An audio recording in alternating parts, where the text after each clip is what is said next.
우리 성경 말씀 같이 보겠습니다.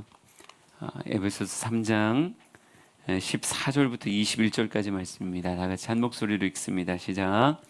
이러므로 내가 하늘과 땅에 있는 각 족속에게 이름을 주신 아버지 앞에 무릎을 꿇고 비노니 그의 영광의 풍성함을 따라 그의 성령으로 말미암아 너희 속사람을 능력으로 강건하게 하시오며 믿음으로 말미암아 그리스도께서 너희 마음에 계시게 하시옵고 너희가 사랑 가운데서 뿌리가 박히고 터가 굳어져서 능히 모든 성도와 함께 지식에 넘치는 그리스도의 사랑을 알고 그 너비와 길이와 높이와 깊이가 어떠함을 깨달아 하나님의 모든 충만하신 것으로 너희에게 충만하게 하시기를 구하노라. 우리 가운데서 역사하시는 능력대로 우리가 구하거나 생각하는 모든 것에 더 넘치도록 능히 하실 이에게 교회 안에서와 그리스도 예수 안에서 영광이 대대로 영원무건하기를 원하노라. 아멘. 할렐루야. 네. 요즘은 에베소서 말씀이 되게 좋더라고요. 거듭 읽어도 에베소서 안에는 교회에 관한 참 많은 이야기들이 그 안에 담겨져 있기에 요즘 읽으면서 우리 공동체가 어떤 모습을 지향해야 되겠구나, 우리 주양이라고 하는 교회가 어떤 모습으로 빚어져 가면 좋겠구나라고 하는 것을 말씀을 통해 계속 본받을 수 있는 그런 말씀의 자양분이 계속 주어지는 것 같아요. 오늘 본문 에베소서 3장에는요 바울의 기도하는 장면이 나옵니다. 여러분 기도하고 계세요? 예, 기도하고 계신 분들을 축복하고요. 이게 선뜻 대답이 안 나오시는 분들은 오늘 말씀 듣고 다시 한번 회개하며 나도 기도하는 사람 되겠습니다. 그 마음으로 오늘 바울의 기도를 따라가는 저와 여러분이 되었으면 좋겠습니다. 하나하나 그냥 구절들을 보면서 은혜를 같이 나누려고 하는데요. 우리 성경 말씀 에베소서 3장 14절 15절로 출발을 해보도록 하겠습니다. 우리 같이 읽어볼까요? 시작. 이러므로 내가 하늘과 땅에 있는 각 족속에게 이름을 주신 아버지 앞에 무릎을 꿇고 비노니. 아멘. 아버지 앞에 무릎을 꿇고 비노니라고 말하고 있습니다. 사도 바울이 기도하는 사람이죠. 기도하는 사람이기에 자신의 삶을 하나님 앞에 내어드리며, 특별히 상징적으로 성경은 이렇게 말하고 있어요. 무릎을 꿇고 빈다라고 이렇게 말하고 있습니다. 하나님 앞에 자신의 무릎을 꺾은 거예요. 저는 그냥 그런 생각을 해봤어요. 사도 바울이 어디 가서 무릎 꿇는 경험이 과연 얼마나 있을까? 지금 이 에베소서가 옥중서신이니까 분명히 그도 끌려가서 이런저런 취조를 받기도 하고 어려움을 겪기도 했을 텐데, 과연 그를 취조하는 사람에게 바울이 무릎을 꿇었을까요? 안 그랬을 것 같은데요. 한때 아그리빠 왕 앞에 끌려갔을 때에도 절그럭거리는 정말 착고를 끌고 나갔음에도 불구하고 왕 앞에 이렇게 외치잖아요. 이렇게 묶여있는 것 빼고는 당신도 나와 같이 되기를 원합니다 라고 말할 만큼 굉장히 당당한 모습의 사도 바울이었는데, 사도 바울이 과연 누구에게 무릎을 꿇겠어요?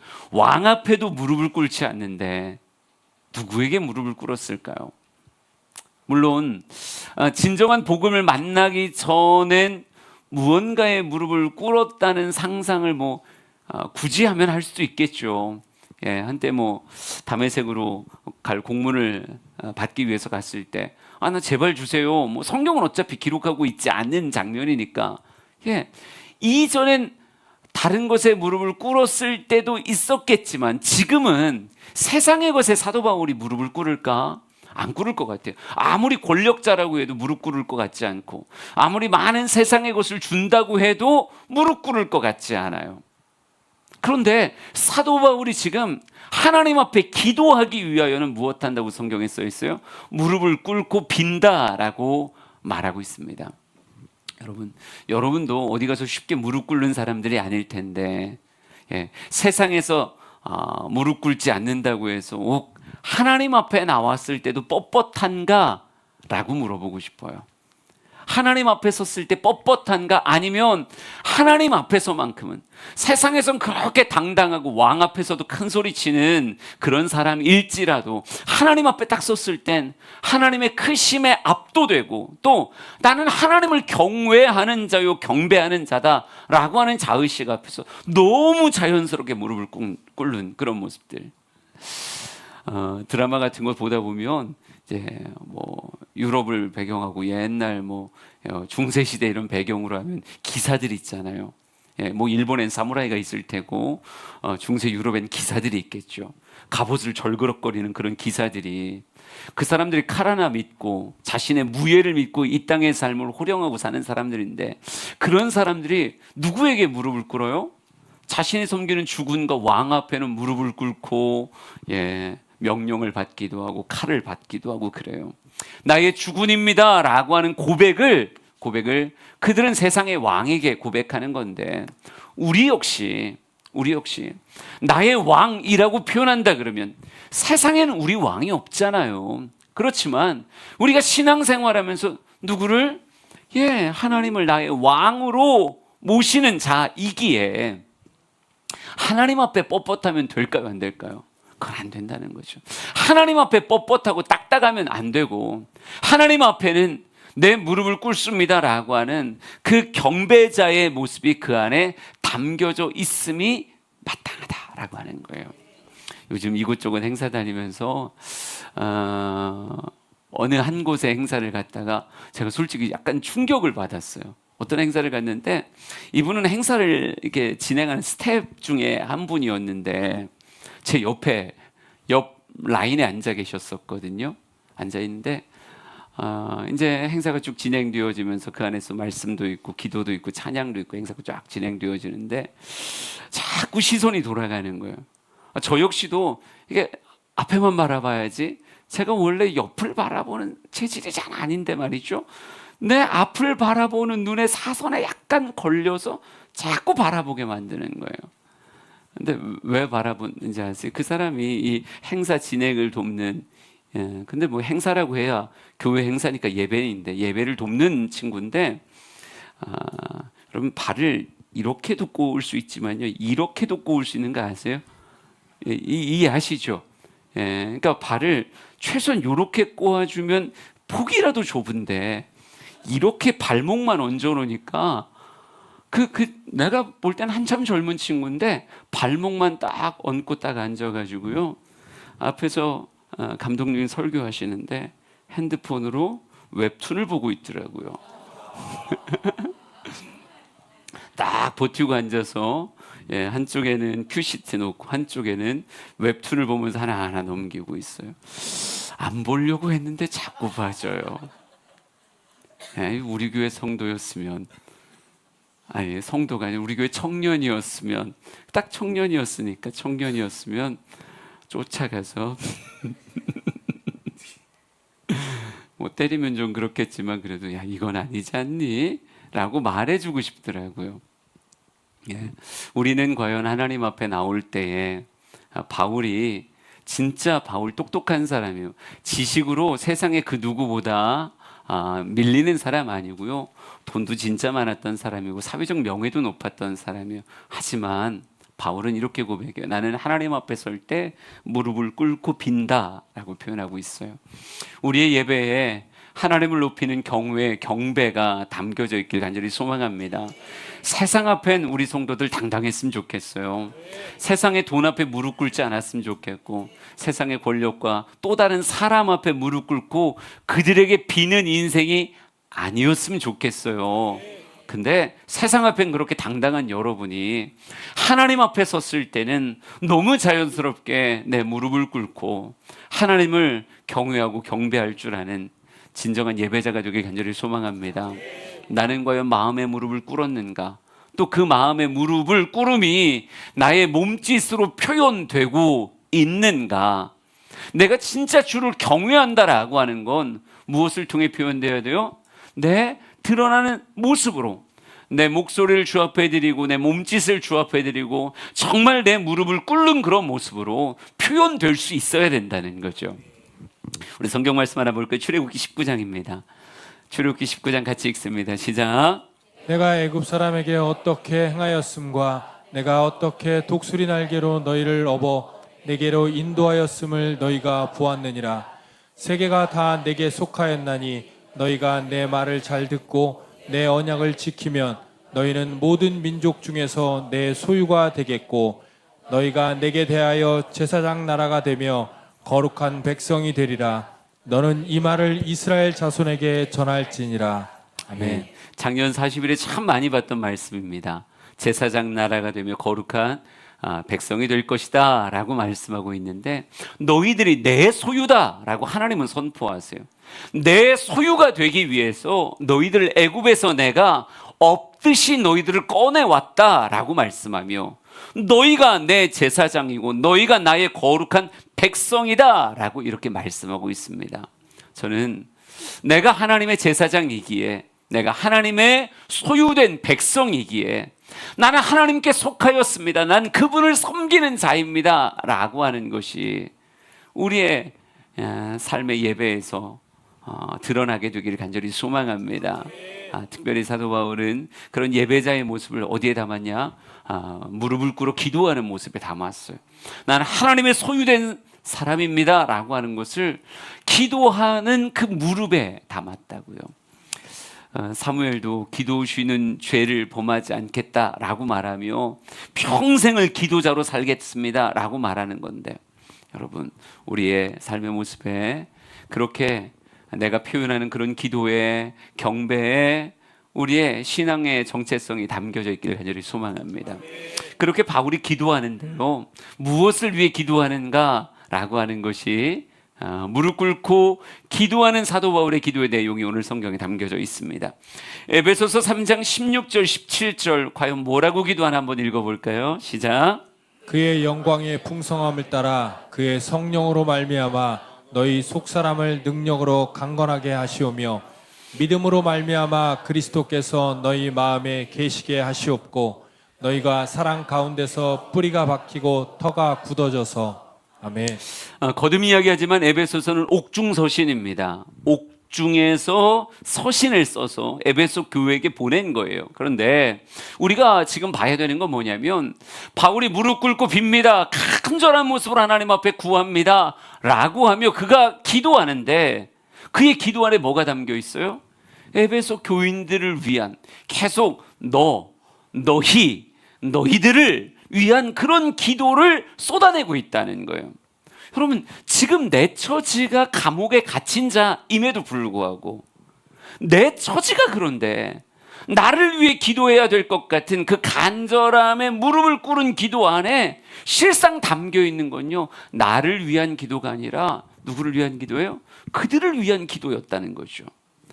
바울은 중보기도자였구나. 사무엘도 중보기도자였지만 사도 바울도 내 처지라고 하는 것에 함몰되지 않고, 나의 다급함에 함몰되지 않고, 지금 나를 위해서, 내가 지금 감옥에 갇혀 있는데 너희는 날 위해 기도하라. 물론 그럴 때도 있겠죠. 나는 지금 내 상황이 너무 다급하니까 내가 기도할 힘이 있다면 난 날 위해 기도해야 돼, 이렇게 생각할 법한데, 무릎 꿇고 간절히 기도하는데 누굴 위해 기도하는가?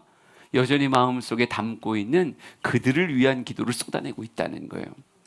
난 이 모습도 감동이었어요. 우리 사랑하는 성도들의 기도가 나를 넘어서 그들을 위한 기도까지 흘러나가는, 기도가 넓은 사람들이 되었으면 좋겠습니다. 여러분, 어떤 이는요 이렇게 말하더라고요. 목사님, 더 기도할 게 없어요. 며칠 전에 집회하는 모습 가운데서 누가 이제 우리 같이 통성을 기도합시다, 주여 부르짖고 기도하는데 5분도 안 돼서 뻘떡 일어나서 나가더라고요. 그래서 물어봤죠. 뭔 기도를 이렇게 빨리 끝내냐. 그랬더니 그렇게 얘기하더라고요. 그래도 할 말은 다 했다고. 그렇게 금방 나가길래 물어봤더니 그래도 할 말은 다 했다 그러길래, 그렇구나. 이게 단축 번호가 있었는지, 할 말은 다 했다고 얘기를 하길래, 그래. 근데 그 할 말이 다 뭘까요? 할 말을 다 했는데 5분도 안 걸렸어요. 그러면 난 그 기도는 분명히 나라고 하는 한 사람의 한정된 기도지 않았을까? 내가 고백해야 되는 나의 제목에 한정되었기에 기도의 시간이 그렇게 짧아도 다 할 수 있었지 않을까? 여러분, 하나님은 우리를 기도자로 세우셨을 때 우리의 기도가 좁기를 원하지 않았을 것 같아요. 하나님은 좁은 기도가 아니라 우리의 기도의 지경이 넓어지길 원하지 않을까요? 우리 잘 아는 사도행전 1장 8절 말씀 한번 같이 봐봅시다. 같이 읽어봅시다. 시작. 오직 성령이 너희에게 임하시면 너희가 권능을 받고 예루살렘과 온 유대와 사마리아와 땅끝까지 이르러 내 증인이 되리라 하시니라. 아멘. 이건 복음의 동심원을 이야기하는 건 우리가 잘 압니다. 예루살렘, 유대, 사마리아, 땅끝. 복음이 나를 통해 쫙 흘러가는 거예요. 근데 우리가 경험해 봤지만 복음이 흘러가려면 무엇으로 땅이 일구어져야 돼요? 기도로 땅이 일구어져야 돼요. 여러분, 기도 없이 복음이 흘러가는 거 보셨어요? 아니에요. 정말 그 땅을 위해 기도하고 그들을 위해 기도할 때 하나님이 그 위에 빛을 비추시며 전도에 미련해 보이는 것이 힘있게 하셔서 한 영혼이 주 앞에 돌아오게 된다고요. 그러니까 기도라고 하는 것이 없이는 복음의 확장이 일어나지 않아요. 그러니까 예루살렘, 온 유대, 사마리아 땅끝이라고 하는 건 복음의 확장성도 그 안에 담고 있지만 복음이 흘러가려면 너무 당연하게 기도라고 하는 것도 그 안에 같이 가야 되는 거니까 기도의 지경이라고도 표현할 수 있지 않을까요? 예루살렘이라고 하면 그냥 나와 내 가족 정도로 봐도 되겠죠. 예, 기도의 첫 출발은 예루살렘일 거예요. 나와 내 가족, 내가 지금 살고 있는 내 삶의 터전. 근데 유대라고 얘기하면 어딜까요?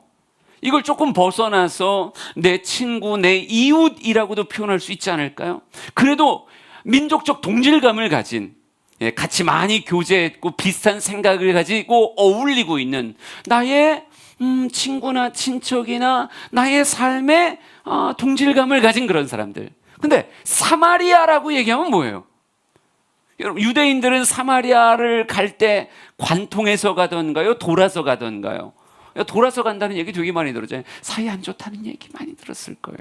근데 이 사마리아라고 하는 사람은 어찌 보면 예루살렘의 사람들, 유대인들로 얘기하면 껄끄러운 대상, 어떤 그죠, 갈등의 대상. 예. 근데 기도의 지경엔 예루살렘, 유다까지만이 아니라 어디도 포함하고 있어요? 사마리아도 포함하고 있어요. 그러니까 우리가 기도할 땐 내게 힘이 되고 같은 동질감을 느끼는 사람들만을 위해 기도하는 게 아니라 기도가 흘러갈 땐 어디까지 흘러가는 거예요? 나와 갈등을 빚고 있거나 나를 껄끄럽게 만들거나 때로는 마음을 상당히 불편하게 만드는 그런 존재를 위해서도 복음이 흘러가듯 기도가 흘러가야 되는 거고. 여러분, 땅끝이라고 말하면 어떻게 표현할 거예요? 땅끝. 어찌 보면 나와 상관없는 사람들 아니에요? 나와 상관없을 것 같은 그곳에 있는 사람들. 그곳에 누군가 있다지만 나에게 느껴지지 않고 손에 잡히지 않고 눈에 보이지 않는 그런 나와 상관없을 것 같은 그런 사람들. 그런데 여러분, 복음은 땅끝까지 가야 돼요. 그럼 기도라고 하는 건 역시도 나와 전혀 상관없을 것 같은 그런 대상, 그런 사람, 그런 사건 역시 내 마음에 하나님이 감동을 주시고 무거움을 주시면 뭐 해야 되는 거예요? 그걸 위해서도 기도해야 되는 거죠. 여러분, 나는 우리 성도들이 기도에 나만을 담고 예루살렘만 담고 끝나는 사람이 아니었으면 좋겠어요. 이러면 번호 몇 개 누르면 5분만 해도 일어날 수 있는 거예요. 근데 여러분의 기도가 더 넓은 기도, 더 많은 지경을 품는 기도가 되려고 한다면, 넓은 지경을 품으려는 기도가 된다면 예루살렘에서 유다로, 유다에서 사마리아로, 사마리아에서 땅끝까지 품을 수 있는 그런 사람 되길 간절히 소망합니다. 여러분, 땅끝을 품고 기도하고 결국 그 땅끝에 서게 되어지는, 요즘 제가 되게 많이 했던 집회 중에 하나가 하리 120주년 기념 집회였어요.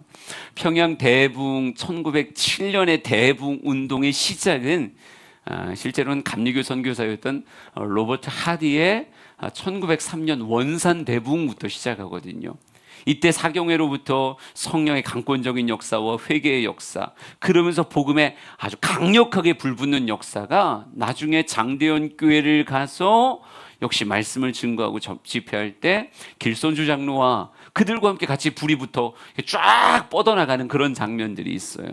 근데 이 로버트 하디가 어찌 보면 21살의 의사가 되고요, 21살의 선교사로 서원을 하고요, 24살에 이 조선이라고 하는 땅으로 옵니다. 여러분, 그에게 있어서 조선이라고 하는 나라는 자기와 아무 관계가 없는 뭐예요? 진짜 땅끝이에요. 있을까? 과연 그런 나라가 있을까? 한 번도 생각해 보지 않은, 근데 그가 의료 선교사의 마음을 가지고 또 그들을 위한 복음의 선교사의 마음을 가지고 땅끝이라고 하는 곳에 섰어요. 그리고 그곳에서 무엇하기 시작한 거예요? 복음을 흘려보내는, 기도한 대로 복음을 흘려보내는 놀라운 역사가 있었던 겁니다. 저는 우리 주양의 성도들의 기도의 지경이 점점 넓어지는, 그래서 기도할 것들이 많아지는 사람들 됐으면 좋겠어요. 오늘 새벽 예배를 나왔다가 한 성도님을 만났습니다. 문 앞에서 문을 못 열어서 기다리고 계시더라고요. 그래서 아이고 어떻게 오셨어요? 그리고 문 열고 했는데 오늘부터 기도 좀 해보려고요. 오늘부터 기도 좀 해보려고요. 그래서 아침 일찍 설레는 마음 가지고 교회 와서 기다리셨다는 거잖아요. 저 우리 사랑하는 성도들의 마음에 다 그 마음이 있었으면 좋겠어요. 나 기도해야 되겠다. 기도해야 되겠다. 예루살렘을 위해서 기도해야 되겠다. 아니, 내 자녀인데 정말 내가 내 자녀를 위해서 기도하고 있는가? 내 배우자를 위해서 정말 기도하고 있는가? 아니, 예루살렘조차 기도로 적시지 못한다면 여러분, 그건 아니죠. 예루살렘을 기도로 적셔간다면 그 다음 어디예요? 유다를 기도로 적셔야 되겠다. 유다를 적셨으면 나에겐 좀 껄끄러울 수 있고 부딪힐 수 있고 마음을 불편하게 할 수 있을진 모르겠지만 하나님이 내 마음에 주시는 감동 따라 사마리아를 위해서 내가 기도해야 되겠다. 사마리아를 넘어서기 시작하면 하나님이 내 마음에 주신 땅끝, 나와 전혀 일명식도 없고 상관도 없는 그 땅, 그 선교사, 그들을 위한 마음을 내가 품고 기도할 수 있는 우리 주양의 성도들에게 간절히 소망합니다. 나를 위한 기도, 그걸 넘어선 너를 위한 기도. 지금 내 삶이 군급함에 빠져 있지만, 옥중에 갇힌 것 같은 그런 다급함에 처해 있지만, 그래도 여전히 나만을 위해 기도하는 게 아니라 나는 너희를 위해 기도한다, 너희를 위해 내가 지금 무릎을 꿇었다라고 말하는 그 모습이 우리 주양의 성도들 안에 있기를 원합니다. 우린 기도로 서로 연결되어 줘야 돼요. 우리 옆 사람에게 얘기합시다. 나를 위해 기도해 주세요. 나는 당신을 위해 기도하겠습니다. 이 말이 거짓말이 안 되려면 오늘 기도 시간엔 옆 사람 이름이라, 모르면 이름 물어봐요. 아니면 이름 모르겠으면 그냥 옆에 있는 사람이요. 이렇게라도 그냥 기도를 해줘야 거짓말이 안 되는 거예요. 우리 주양의 성도들은 치열하게 거미줄 같은 서로를 위한 기도로 묶여져 있어야 됨을 믿으시기 바랍니다. 하나님 우리를 만나게 하신 건 뜻이 있는 거예요. 괜히 만나게 하셨겠어요? 서로를 위한 돕는 배필이요, 서로를 위한 기도의 삼겹줄 대라고 붙여주신 거니까. 그의 낯빛이 어두우면 때로는 물어봐야 돼요. 왜요? 왜 낯빛이 어둡습니까? 제가 뭘 위해서 기도할까요? 그리고 제발 기도할게요 라고 하는 말이 공수표 되지 않도록 그 사람을 위한 기도의 모습이 실제로 여러분 안에 있어서 내가 정말 그 사람을 위해 기도해 줄 수 있는 모습 되길 원합니다. 그들을 위해 기도할 때 뭐라고 기도했는가 한번 봐보세요. 에베소서 3장 16절로 기도합니다. 같이 읽습니다. 시작. 그의 영광의 풍성함을 따라 그의 성령으로 말미암아 너희 속사람을 능력으로 강건하게 하시오며. 아멘. 그의 영광의 풍성함을 따라 그의 성령으로 말미암아 너희 속사람을 능력으로 강건하게 하시오며, 이렇게 말하고 있어요. 그러니까 바울은 겉사람을 위해 기도하기보단 그 사람의 내면을 위해, 그 사람의 속사람을 위해 기도하더라고요. 여러분, 우리가 겉으로 센 척하지만 속으로 심약한 사람이 너무 많아요. 예. 정말 어찌 보면 뭐 바람을 잔뜩 집어넣은 그런 개구리라고 말하면 그럴 거죠. 예, 그런 것 같이 속은 텅 비어 있는데 겉으로는 뭔가 센 듯한 이런 모습. 그러나 그게 진짜 센 걸까요? 아니에요. 진짜 센 사람은 어디가 센 사람이에요? 속 사람이 센 사람이 진짜 강한 사람이에요. 쉽게 흔들리지 않는 심지를 가지고 마음의 굳음을 가지고 이 땅의 삶을 살아갈 수 있는 사람들, 이게 진짜 멋있는 건데 바울은 기도하더라고요. 하나님, 그들이 속 사람이 강건케 되기를 원합니다 라고 기도해요. 전 이런 기도가 오늘날 우리에게 필요하지 않을까 하는 생각을 해봤습니다. 왜냐면요, 요즘 이렇게 문화가 발달하고 이 화려함 속에 서로를 어찌 보면 겉모습을 단장하고 가꾸며 참 남 눈에 보일 때 그럴듯하게 보이기를 원하는 그런 시대를 우리가 살아가고 있잖아요. 우리가 페이스북이나 인스타그램이나 수많은 곳에서 자신의 모습을 과장되게 보여주는, 참 그럴듯한 모습으로 자신을 포장해 보여주는 이런 사람들이 얼마나 많아요. 근데 그 이면에는요, 이면엔 나약한 심령으로 인해서 괴로워하는 사람이 너무 많아요. 이런 통계를 하나 보여드릴게요. 우울증 한번 봐보세요. 2017년이 있고요. 2021년이 있어요.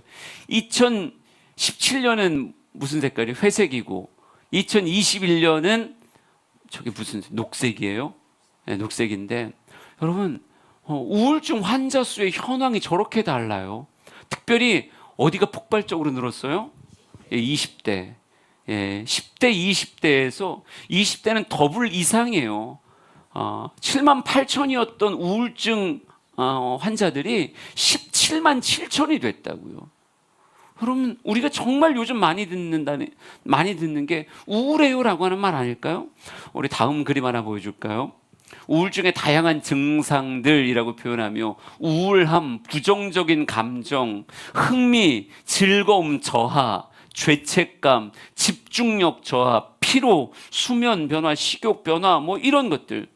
그러니까 참 많은 사람들이 가슴이 두근거린다고 이야기하고 힘 빠지는 무기력을 경험한다고 이야기하고요. 불안감, 예민함, 뭐 불면증, 수많은 것들을 고백하고 있어요. 예, 여기에서도 마음이 우울한 분들이 있다니까요. 손 들어봐요. 난 이걸 계속 보여줘서 마음이 우울해졌어요. 그렇지, 날 보여줘야지. 여러분, 이렇게 많은 우울함이 이 땅을 덮고 있단 말이에요. 그러니까 사도 바울은 이 세대에 살아가는 사람들이 속이 약해졌구나. 겉이 약해진 게 아니에요. 속이 약해진 거예요. 근데 이 속이 약해짐에 대해서 중보기도 할 때 이렇게 말하더라고요. 야, 우리는 우울증 있으면 어디를 가야 돼요? 병원을 가고 약을 먹어야 되는데 이렇게 표현해요. 그의 성령으로 말미암아 너희 속사람을 능력으로 강건하게 하시오며. 말씀 보는데 그런 생각이 확 들더라고요. 아, 우울증은 어디서 낫는 거구나? 교회에서 낫는 거구나. 여러분, 우울할 땐 병원을 가는 게 아니라 어디로 오는 거예요? 교회를 오는 거예요. 성령의 능력이 힘입어지면 마음이 뭐 해진다? 강해진다고요. 마음이 강해져요. 성령이 우리에게 부음받아져서 권능이 임하면 어떤 상황 환경에도 굴하지 않는, 아까 우리가 사도행전 1장 8절에 뭐라고 읽었어요? 오직 성령이 너희에게 임하시면 권능을 받고, 권능 받으면 어떻게 돼요? 예루살렘 온 유대 사마리아 땅끝까지 내 증인이 될 것이다, 이렇게 써있죠. 아까는 그걸 기도의 영역으로 봤지만 우리 다르게 한번 봐볼까요? 우리가 삶을 살아가면서 겪게 되는 삶의 자리가 어떨 땐 예루살렘, 내 마음의 안정감, 나의 안전지대, 예루살렘에 거할 때도 있겠지만 어디에 있을 때도 있어요? 유대에 있을 때도 있겠죠. 그래도 뭔가 동질감은 느껴지지만 그래도 내 마음의 안정감까지는 아니라고 말하는 장소에 서 있을 때도 있을 테고, 어떤 곳은 참 나를 불편하게 만드는, 나를 껄끄럽게 만드는 사마리아에 서 있을 때도 있겠죠. 어떤 때는 내 스스로의 삶의 자리가 너무 이방인같이 느껴지는 이질감의 땅끝에 서 있을 때도 있을 거라고요. 그런데 내가 어느 포지션에 서 있건 뭐가 되면요, 성령이 너에게 임하셔서 권능을 받게 된다라고 얘기한다면 모든 곳에서 누구의 증인이 될 것이다? 예수 그리스도의 증인이 될 것이다. 주님을 섬기는 사람으로서의 나타남이 그 모든 현장에 있을 거라는 거예요. 여기서도 예수 닮은 사람으로, 저기서도 예수 닮은 사람으로, 사마리아에 가서도 예수가 그의 삶에서 드러나는 사람으로 서게 될 거라는 거죠. 여러분, 우리의 삶에 속사람이 약해지면 어디로 와야 되는 거예요? 성령의 능력이 부어지는 교회로 와야 되는 거예요. 교회 와서 열심히 기도하고, 교회 와서 열심히 찬양하고, 교회 와서 말씀 앞에 아멘 이렇게 하며, 왜 우울한데 아멘을 안 해요? 우울하면 아멘을 해야죠. 우울한데 왜 찬양을 안 해요? 우울하니까 찬양을 하는 거예요. 왜 우울한데 기도를 안 해요? 저 왜 자꾸 약만 먹고 기도를 안 해요? 기도를 해야죠. 불면증도 기도를 해야 되고. 네. 우리 어머니가 잠이 안 온다 그러길래. 하여간 기도를 해야 돼요. 기도를. 아이고, 말을 하다 보니까 또 57분이 됐습니다. 청년들은 가셔도 돼요. 마음 열 기도회가 우리 청년들이 3층에서 하고 있는데 아주 뜨겁게 예배하고 기도하며, 오늘 벌써 몇 번째 예배죠? 오늘이 여덟 번째 예배예요. 우리 아이들 정말 은혜 많이 받고 오라고 박수 한번 쳐주겠습니다. 뜨겁게 기도하십시오. 예, 3층을 기도로 물들이십시오. 네. 근데 많이 간다. 그래도 남은 자들의 예배. 좋았어요. 좋았어요. 여러분, 하여간 사도 바울은 너희 속사람이 강건하려면 성경의 처방은 뭐예요? 성령이 임하여 권능을 받아야 돼요. 성령의 능력이 우리를 사로잡을 때 마음의 우울함이 사라지는 거예요. 속사람이 강건하게 되는 거예요. 우리 사랑하는 성도들의 속사람이 강건해지기를 원합니다. 예배드리다 강건해지기를 축복합니다. 예, 마음의 우울함이 떨쳐지고, 불안감이 떨쳐지고, 두근거림이 떨쳐지고, 무기력과 힘 빠짐의 역사가 다 사라져버리는 하나님이 주시는 생동감이 여러분의 속에서부터 흘러 넘치기를 간절히 소망해요. 그러면서 또 그들을 위해 기도하는데, 저는 오늘 이 표현에 조금 집중하려고 그래요. 17절부터 19절까지를 읽어보겠습니다. 같이 읽습니다. 시작. 믿음으로 말미암아 그리스도께서 너희 마음에 계시게 하시옵고, 너희가 사랑 가운데서 뿌리가 박히고 터가 굳어져서 능히 모든 성도와 함께 지식에 넘치는 그리스도의 사랑을 알고 그 너비와 길이와 높이와 깊이가 어떠함을 깨달아 하나님의 모든 충만하신 것으로 너희에게 충만하게 하시기를 구하노라. 아멘. 믿음으로 말미암아 그리스도께서 너희 마음에 계시게 하시옵고, 그러니까 주님께서 내 마음에 계시는 시작은 뭐가 없으면 시작이 안 되는 거예요? 믿음이란 단어가 없으면 주님이 우리의 마음에 계시지 않는 거예요. 그러니까 믿음 없이는 주님이 내게 오시지 않아요. 그러니까 우리의 신앙생활의 시작은 뭐라고 말할 수 있냐면, 믿음이라고 하는 단어가 신앙생활의 시작일 수 있어요. 그런데 계속 이렇게 써 있습니다. 너희가 사랑 가운데서 뿌리가 박히고 터가 굳어져서 능히 모든 성도와 함께 지식에 넘치는 그리스도의 사랑을 알고 그 너비와 길이와 높이와 깊이가 어떠함을 깨달아, 이렇게 써 있어요.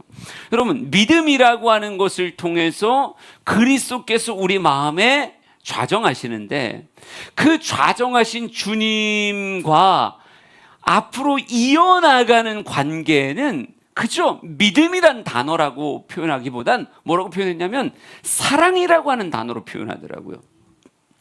믿음이 시작인데 이 시작의 믿음이 무엇으로 자라가는가 라고 얘기하면 사랑이라고 하는 단어로 자라가는데, 그 사랑이 누구의 사랑으로 우리가 자라가는가?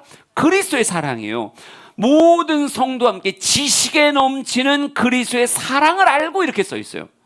지식에 넘치는, 인간이 생각할 수 있는 지식을 뛰어넘는 그리스도의 사랑을 알아가되 그 너비와 길이와 높이와 깊이가 어떠함을 깨달아. 그러니까 여러분, 그리스도라고 하는 분을 믿음으로 내 마음에 담았어요.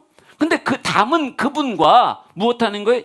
치밀하게 교제하면서 뭘 깨달아가는 거냐면요, 그분이 나를 얼마나 높이 깊이 넓이 하여간 황홀함으로 나를 사랑하는가, 그리스도가 나를 어떻게 사랑하는가를 알아가는 거예요.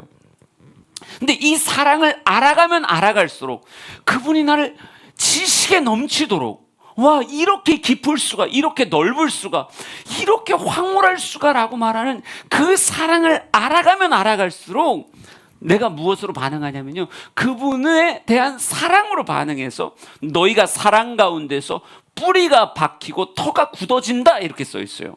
그러니까 그 사랑을, 그분의 지식에 넘치는 사랑을 알아가면 알아갈수록 뭐요? 뿌리가 깊이 박히고 터가 단단하게 굳어지는 거예요. 그러면서 내가 주님 앞에 뭐라고 반응하게 되냐면 사랑합니다라고 하는 걸로 반응하게 돼 있어요. 예, 저는 오늘 말씀을 이 17절부터 이렇게 쭉 보면서 이 말씀에 뭔가 굉장한 신비가 있다는 생각을 했어요. 표현을 잘 못하지만 굉장한 신비. 그러니까 여러분도 한번 묵상을 해보세요. 믿음으로 말미암아 그리스도께서 너희 마음에 계시게 하시옵고, 오케이, 믿음이라고 하는 단어가 없으면 사랑은 시작도 못하는 거예요. 여러분, 누군가를 사랑한다라고 하는 말은 뭐부터 시작하는 거예요? 그 사람에 대한 믿음에서 시작하는 거예요. 믿음이 없으면 사랑이란 말과 표현은 다 허공에 떠돌아다녀요. 그때 사랑은 다 입에 그냥 붙어있는 그런 표현이지 진짜가 아니라니까요. 요걸 설명하기 위해서 그림 하나 보여줄 거예요. 짜잔. 아이고, 좋아 보이네요. 석중과 은하예요. 여러분, 이게 제목이 뭔지 알아요? 너는 내 운명, 너는 내 운명. 무슨 일이 있어도 그녀를 끝까지 책임지겠음. 무슨 일이 있어도 그녀를 끝까지 책임지겠음이라고 말하지만, 여러분, 요 사진은 솔직히 이게 나중에 찍은 사진이 아니라 이 사람 둘이 결혼할 때 찍은 사진일 거예요.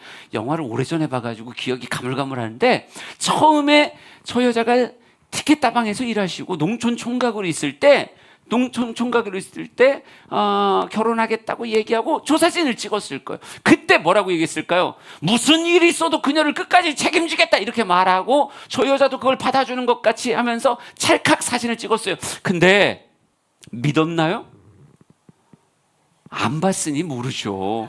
안 봤으니 모르는데 봤으면 알아요. 정말 이 석중이라고 하는 사람은 진짜 저 여자를 사랑했어요. 처음부터 끝까지. 내가 이제 그만 나를 보여줘요. 이렇게 너무 과하게 보여주면 집중을 못 한다니까요. 그러니까 진짜 저 남자는 끝까지 사랑했어요. 그러니까 영화를 보면 알아요. 끝까지 저 여자가 나중에 에이즈 걸리거든요. 에이즈가 걸렸음에도 불구하고 사랑을 해요. 근데 그 사랑은 시작부터 끝까지 변함이 없었지만 이 여자는요, 그 사람의 사랑을 받아들였을까요? 못 받아들였을까요? 못 받아들였어요. 왜요? 못 믿는 거예요. 왜? 자기 곁에 있었던 수많은 남자들, 그 다방을 지나치며 자신의 몸을 탐했고 자신에게 그냥 가십같이 이야기했던 수많은 사람들이 사랑해요, 막 사랑해요. 근데 나중에 이 여자가 에이즈가 걸렸다는 얘기를 들었을 때 동네 사람들이 막 나쁜 년 때문에 그냥 우리 동네가 막 이렇게 됐다고 막 소리를 질렀었고. 여러분, 그런데 그런 이야기들이 꼭 그 동네에서만 아니라 그가 걸어왔던 인생의 걸음하에 남자들의 사랑이 믿을 만한 게 못 돼 라고 하는 것 안에 철저하게 상처받은 여자가 저 여자였어요. 그러니 그 사랑에 대해서 그는 믿지 않았어요. 그러니까 저렇게 막 세상 다간껏이 웃고 있었지만 여러분, 결국 저 남자 곁을 떠나 도망가요. 훅 떠나 도망가 버려요. 왜? 나는 당신을 끝까지 책임지겠습니다라고 하는 그 말을 믿지 못하니까 진짜 사랑이 이루어질 수 없는 거예요.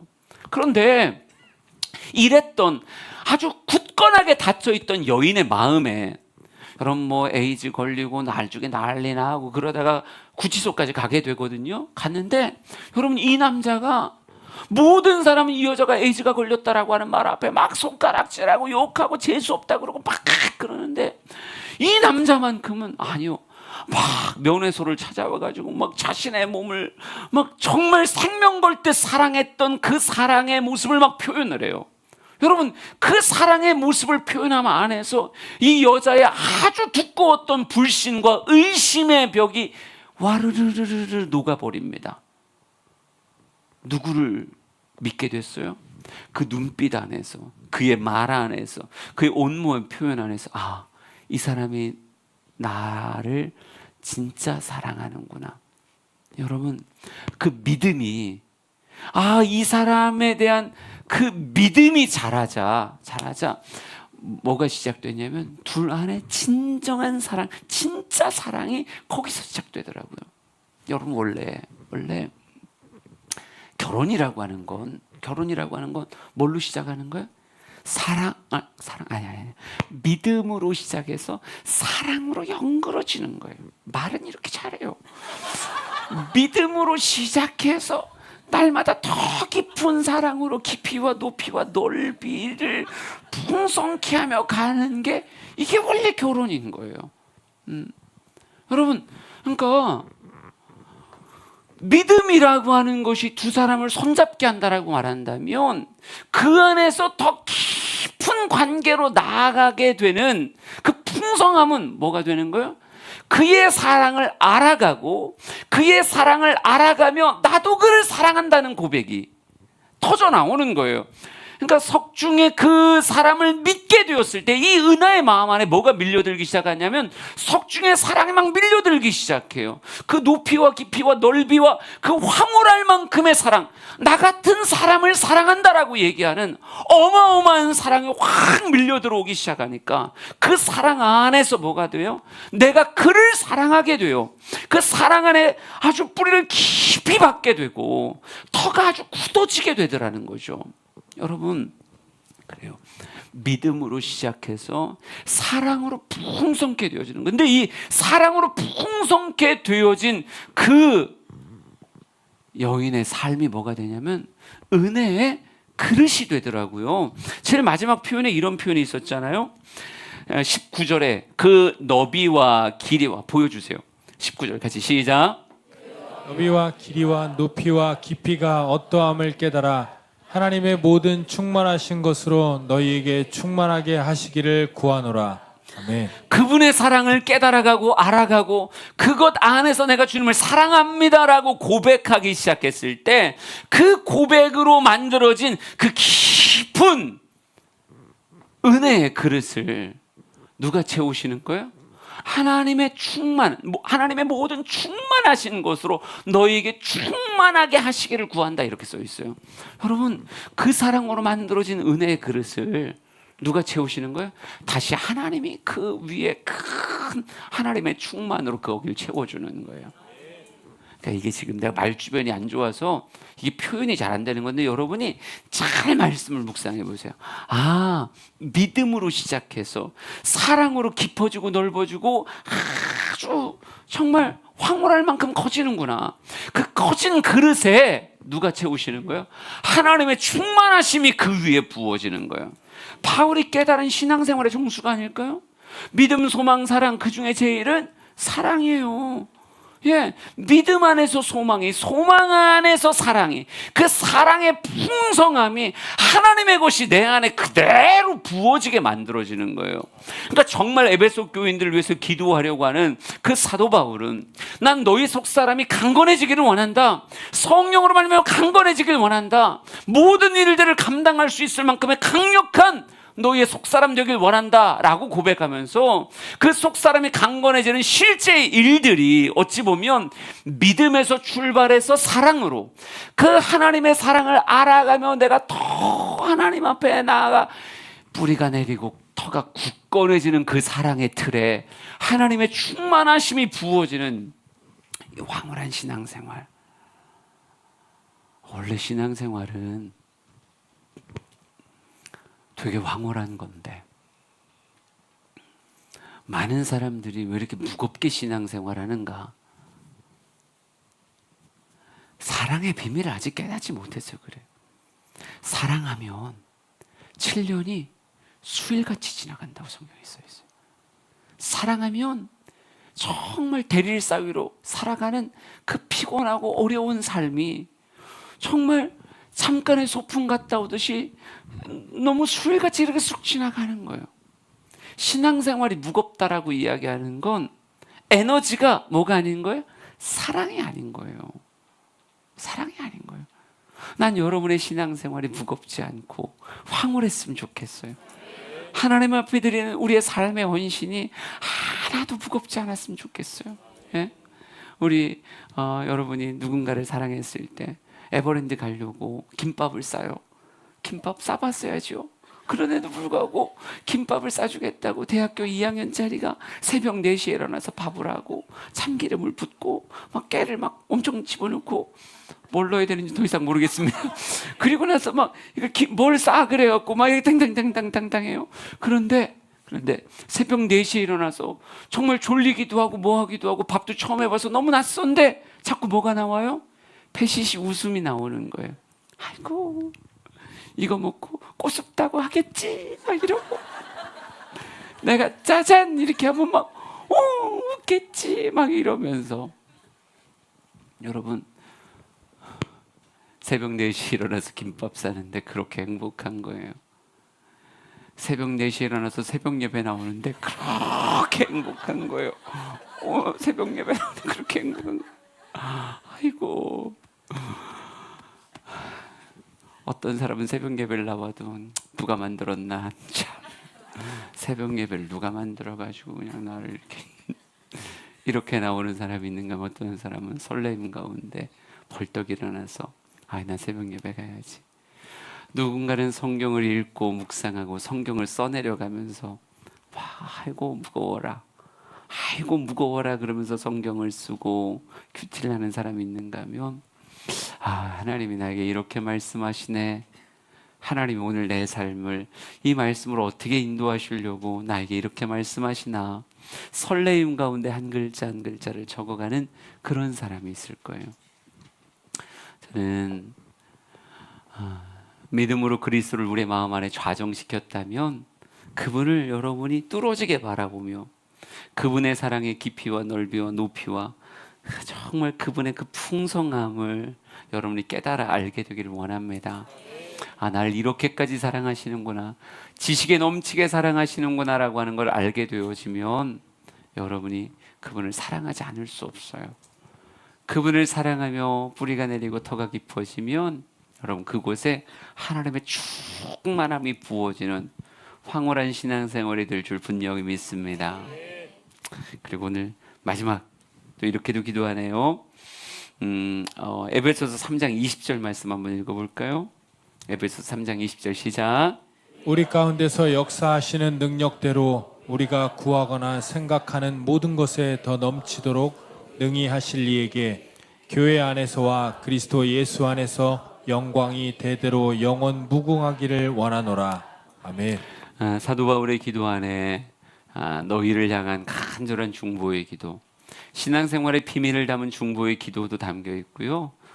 또 누구에 대한 영광이 담겨 있냐면 역사하시는 그 하나님에 대한 세세무궁토록 대대로 영광을 받으셔야 되는 하나님에 대한 영광의 고백이 그 안에 담겨져 있더라고요. 저는 내가 기도한다고 얘기했을 때 나를 위한 기도를 넘어서 타인을 위한 기도도 해야 되겠지만 하나님의 영광이 정말 하나님 앞에 올라가기를, 그리고 그 영광이 이 땅에 가득하기를 구하는 그런 정말 기도도 우리 입술에 선포되어지길 간절히 소망해요. 나를 넘어서는 기도, 하나님께서 마땅히 이 세상을 통해 영광 받으시기를 소망하는 그런 기도, 이것도 우리 성도들의 입술에서 선포되어져야 되는 기도가 아닐까 생각됩니다. 오늘 말씀 정리하면서 이렇게 여러분에게 물을게요. 우리는 과연 기도의 무릎을 꿇고 있는가? 사도 바울은 삶의 자리에서도 어떤 포지션의 자리에서도 심지어 감옥에서도 무엇하길 원했어요? 무릎을 꿇고 빕니다 라고 말하며 하나님 앞에 기도하는 삶을 살았는데 과연 나는 기도하는 삶을 살고 있는가? 과연 나의 기도의 지경은 어디까지인가? 너무 좁은 기도의 지경을 갖고 있지 않은가? 난 여러분의 기도가 더 넓어져서 예루살렘 온 유대 사마리아 땅끝까지 나아가게 되길 간절히 소망합니다. 여러분, 우리 성도들의 신앙생활을 위해서 강건함을 위해 기도한다라고 말한다면 하나님의 사랑을 알게 하세요. 또 그 하나님을 사랑하게 해주세요라고 하는 기도가 그 안에 담겨야 되지 않을까? 그 사랑이 나를 어디로 이끌어가는 거예요? 하나님께서 정말 내게 부으시고자 했던 하나님의 충만함으로 나를 이끌어가는 거예요. 신앙생활은 하나님의 충만함을 경험하며 하는 신앙생활로 나아가야 될 줄 믿습니다. 이런 신앙생활의 삶이 하나님께 올려드리는 영광이 아닐까? 오늘 말씀을 제 마음대로 재편한 거지만 여러분, 우리의 모습 안에 이런 모습이 있어서 제발 수요예배 나오는 걸음이 무겁지 않고 금요예배 나오는 걸음이 무겁지 않고 하나님과 정말 이렇게 교제하며 살아갈 수 있다는 게 너무 행복해서 주 앞에 나올 수 있는 그런 저와 여러분들에게 간절히 소망합니다. 우리 찬양하며 오늘 같이 주 앞에 기도하겠습니다.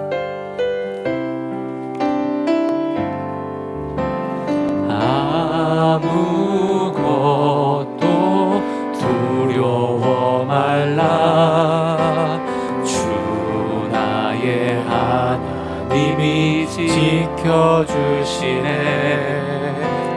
놀라지 말라. 겁내지 마라. 주님 나를 지켜주시네. 다시 한번 아무것도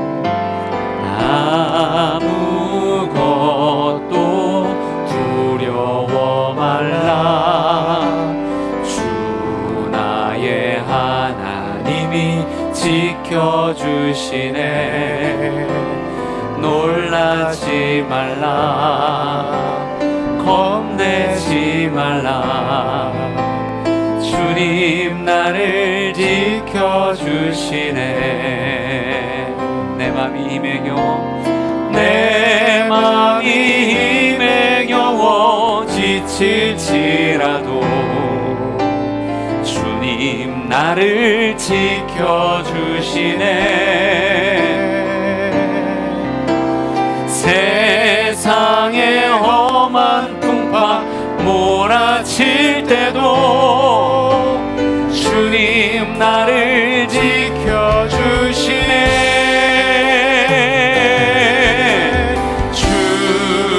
주님은 나의 산성,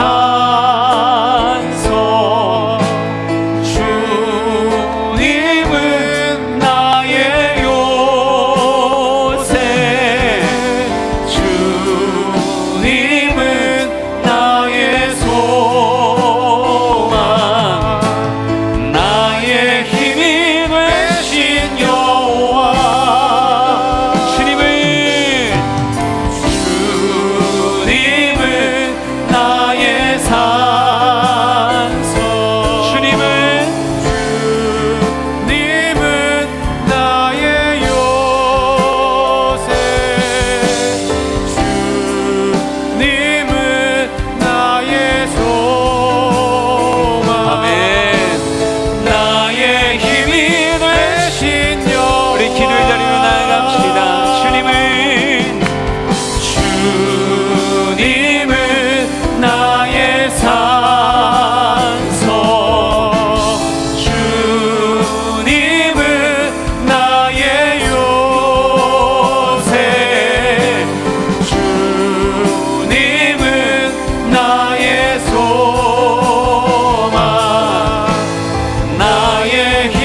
정말 사랑으로 깊은 관계를 맺기를 간절히 소망합니다.